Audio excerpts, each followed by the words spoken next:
ইয়া রাসূলুল্লাহ, ইয়া হাবিবাল্লাহ, আপনি জানেন গো, আমরা স্বামী আর স্ত্রী দুজনে মিলে এক কাপড়ে নামাজ আদায় করি, এরপরও এক ওয়াক্ত নামাজ কাজা করি না। আপনি যখন তালিম দেন নবী গো, আপনি যখন ফজরের নামাজের পরে সাহাবায়ে কেরামদের সামনে আপনি যখন আলোচনা করেন, আবু তালহা, আমি একদিন নয়, 2 দিন নয়, আমি তিন দিন দেখেছি আবু তালহা সালাম ফিরে শুধু বাড়ির দিকে দৌড়াই। নবী গো,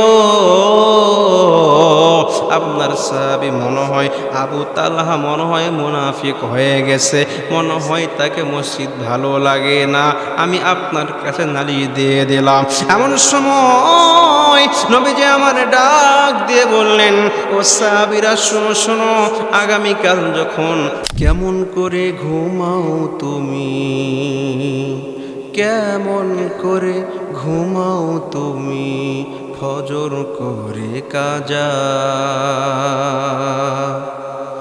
এমন তো হতে পারে জোহরে জানাজা এর মানুষ, এমন তো হতে পারে জোহরে জানাজা। কেমন করে ঘুমাও তুমি, কেমন করে ঘুমাও তুমি, ফজর করে কাজা, এমন তো হতে পারে জোহরে জানাজা, এমন তো হতে পারে জোহরে জানাজা। মুসলিম হয় না জন্ম নিলে মুসলমানের ঘরে, কাফের মুমিন তফাতটা ভাই সালাতের মাধ্যমে, নামাজের ভিতরে। মুসলিম হয় না জন্ম নিলে মুসলমানের ঘরে, কাফের মুমিন তফাতটা হয় সালাতের ভিতরে। ও মানুষ, সালাতের ভিতরে। হযরত ওসমান রাদিয়াল্লাহু তাআলা আনহু নবীজির কাছে নালিশ দিয়ে দিলেন, আল্লাহর রাসূলের কাছে ডাক দিয়ে বললেন, ইয়া রাসূলুল্লাহ, ইয়া হাবিবাল্লাহ, আপনার প্রিয় সাহাবী যার নাম হলো আবু তালহা, এ আবু তালহা আপনি যখন তালিম দেন নবী গো, আপনি যখন ফজরের নামাজের পরে সাহাবায়ে কেরামদের সামনে আপনি যখন আলোচনা করেন, আবু তালহা, আমি একদিন নয়, 2 দিন নয়, আমি তিন দিন দেখেছি আবু তালহা সালাম ফিরে শুধু বাড়ির দিকে দৌড়াই। নবী গো, আপনার সাহাবী মনে হয় আবু তালহা মনে হয় মুনাফিক হয়ে গেছে, মনে হয় তাকে মসজিদ ভালো লাগে না, আমি আপনার কাছে নালিশ দিয়ে দিলাম। এমন সময় নবীজি আমার ডাক দিয়ে বললেন, ও সাহাবীরা শোনো শোনো, আগামীকাল যখন কি করবে, আগামীকাল যখন আবু তালহা নামাজে আসবে, ফজরের নামাজের সময় যখন আবু তালহা আসবে, এমন সময় তোমরা বলবে নবীজি তোমাকে ডেকেছে। ইন্দিমিন সময়ে আবু তালহা যখন নামাজে ফজরের নামাজ পড়ে সালাম দিয়ে বাড়ির দিকে দৌড়াবে, ইন্দিমিন সময়ে 2 জন সাহাবী ডাক দিয়ে বললেন, আল্লাহ রাসূল আপনাকে ডেকেছে। এমন সময় আল্লাহ রাসূল সামনে গিয়ে বললেন, ইয়া রাসূলুল্লাহ, ইয়া হাবিবাল্লাহ, আপনি কি আমাকে ডেকেছেন? এমন সময় নবী আমার ডাক দিয়ে বললেন, আরে সাহাবী আবু তালহা, আমি আপনার কাছে জানতে চাই, আমার কোনো কথার দ্বারাই, আমার কোনো কাজের দ্বারাই তুমি কি কষ্ট বোধ করছো? আমার প্রতি তুমি কি নারাজ আছো?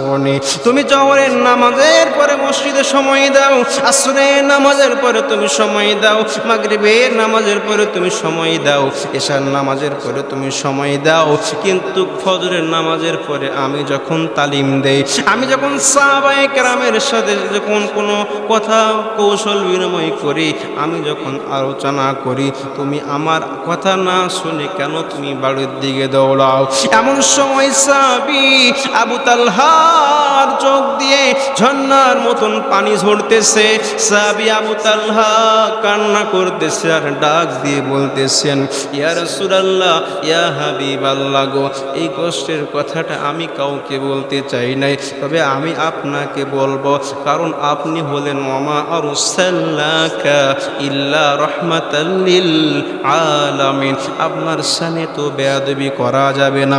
ইয়া রাসূলুল্লাহ, ইয়া হাবিবাল্লাহ, আমি একজন এত গরীব একজন সাহাবী, আমি কেন ফজরের নামাজ পড়ে আমি কেন বাড়ির দিকে দৌড়াই?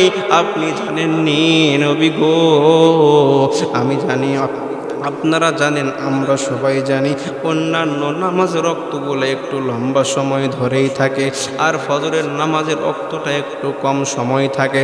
ফজরের নামাজের পরে আপনি যখন তালিম দেন, আপনার তালিমে যদি আমি উপস্থিত থাকি, আপনার তালিমে যদি আমি সময় দেই, তাহলে আমার বাড়ির বেগমের নামাজ ফজরের কাজা হয়ে যাবে। ইয়া রাসূলুল্লাহ, ইয়া হাবিবাল্লাহ, আপনি জানেন গো, আমরা স্বামী আর স্ত্রী দুজনে মিলে এক কাপড়ে নামাজ আদায় করি, এরপরও এক ওয়াক্ত নামাজ কাজা করি না। আমি যখন ফজরের নামাজ পড়ে দৌড়ে বাড়িতে যাই, বাড়িতে যাওয়ার পরে আমি আমার বাড়ির ভিতরে একটা গর্ত করে রেখেছি, আমি গর্তের মধ্যে লাফ দিয়ে নেমে যাই, লাফ দিয়ে নামানোর পরে আমি আমার শরীরের পোশাকটা খুলে আমি আমার বিবিকে দিয়ে দেই, আর আমার বিবি এই কাপড়টা পরে ফজরের নামাজ আদায় করে। এরপরও আমরা স্বামী স্ত্রী দুজনে মিলে এক ওয়াক্ত নামাজ কাজা করি নাই। নবীজি আমার ডাক দিয়ে বললেন, এরে আবু তালহা, আমি ভুল ভেবেছিলাম রে আবু তালহা। নবীজি আমার দোকানে হাত তুলে আল্লাহর দরবারে দোয়া করে, আল্লাহ, আমি আবু তালহার প্রতি খুশি, আল্লাহ আপনিও আবু তালহার প্রতি খুশি হয়ে যাবেন। এ আমার বাংলাদেশের মা আর বোনেরা, এরে যুবক ভাই, কত সময় তুমি দোকানপাটে ব্যয় করো। ও আমার মা বোনেরা, কাপড় ধোয়ার তো জায়গা বাড়িতে নাই, এত কাপড় তোমরা রাখছো গো মা, এরপরও তোমরা কেন নামাজ আদায় করবে না? সাহাবী আবু তালহা আর আবু তালহার স্ত্রী, স্বামী স্ত্রী দুজনে মিলে তারা এক কাপড়ে নামাজ আদায় করেছে, এরপরেও তারা এক ওয়াক্ত নামাজ কাজা করে নাই। আমরাও কি সিদ্ধান্ত নিতে পারি না বাবা, আর জীবনে কখনো এক ওয়াক্ত নামাজ কাজা করব না? রাজি আছি তো ইনশাআল্লাহ?